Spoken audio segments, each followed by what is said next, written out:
नमस्कार, स्वागत है आपका वी टाइम न्यूज पर और आपके साथ मैं हूं पहली चौहान। बढ़ते हैं खबरों की ओर। झारखंड विधानसभा के शीतकालीन सत्र का चौथा दिन था।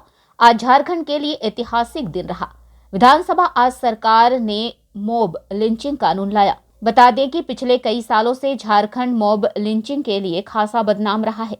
ऐसे में लगातार यह कोशिश की जा रही थी कि मॉब लिंचिंग पर झारखंड में कानून बने। इस परिकल्पना को यूपीए सरकार ने पूरा कर लिया।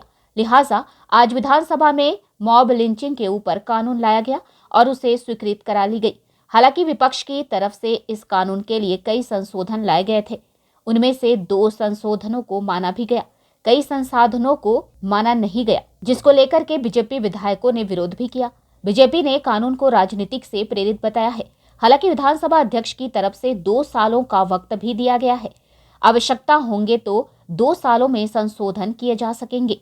इस बिल का विरोध करने पर कांग्रेस जेएमएम की तरफ से बीजेपी पर जमकर निशाना साधा गया। सुप्रीम कोर्ट का आदेश था जिसको हर राज्य को पालन करना था। अभी बंगाल ने किया, पहले राजस्थान किया, तीसरा स्टेट झारखंड है उसने किया। और ये किसी जाति विशेष के लिए तो नहीं है। जो इस तरह के गंदे काम करते हैं उसके खिलाफ है।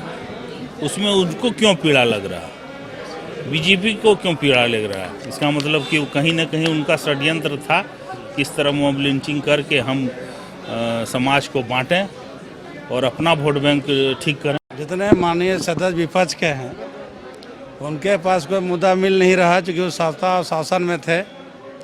और जो जन मुद्दा है, जन मुद्दा उठा नहीं करके खाली कागज फाड़ रहे हैं, तो उनके पास कोई मुद्दा नहीं, मुद्दा भिन्न है। और दूसरा है कि कोई लीडर भी नहीं है, सब अपने आप को नेता साबित कर रहे हैं। और जो लोग हैं वो आधा बीजेपी से, आधा दूसरे दल से आए हैं, तो बहुत का सिस्टम की भी जानकारी नहीं है। तो संसदीय प्रणाली में ये गलत परंपरा है। चूँकि हम लोग बिहार विधानसभा में भी थे, झारखंड विधानसभा में भी तीसरा बार मिनिस्टर भी हैं, सदस्य भी कई बार रह चुके हैं। ये परंपरा ठीक नहीं है। ये तो कार्रवाई जो माननीय अध्यक्ष महोदय किए, अच्छा निर्णय लिए। देखिए, आज सदन के अंदर मॉब लिंचिंग बिल लाया गया। उस बिल को लेकर भारतीय जनता पार्टी का रुख साफ है।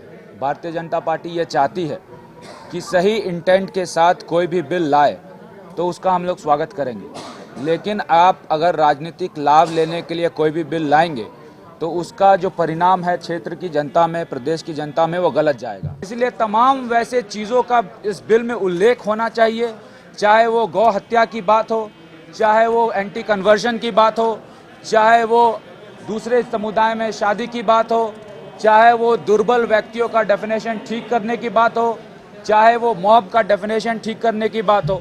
लेकिन तमाम ऐसी बातों का जिक्र नहीं किया गया है इस बिल में, जिस वजह से ये प्रतीत होता है कि ये बिल आपाधापी में लाया गया है, राजनीतिक फायदे के लिए लाया गया है। भारतीय जनता पार्टी का विधायक होने का नाते निश्चित तौर पर ऐसे इनकम्प्लीट बिल का मैं विरोध करता हूं। और हमें लगता है कि भारतीय जनता पार्टी को इतना डर क्यों है, उनके मन में ये संशय क्यों है? ये तो यही सवाल है कि चोर के दाढ़ी में तिनका सा सवाल आता है कि भाई, यानी मॉब लंचिंग के पीछे आप हैं, पर्दे के पीछे। इसलिए आपको लगता है कि नहीं, इस कानून को रोकने के लिए कानून लाया तो हम पकड़ में आएंगे, मेरी हाथ पकड़ में आएगी, पर्दा उठेगा, मेरा चेहरा सामने आएगा।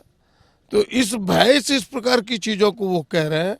मॉब लंचिंग सुप्रीम कोर्ट के ऑब्जर्वेशन के बाद जो पूरे देश में 2014 से 19 तक अनेकों घटनाएं हुई, देश शर्मिंदा महसूस कर रहा था, देश का जो ताना बाना वो छिन्न भिन्न हो रहा था। इसलिए सुप्रीम कोर्ट ने निर्देश दिया सभी राज्यों को कि इस प्रकार की घटनाओं पर रोक हो, इसलिए यह कठोर कानून आवश्यक है।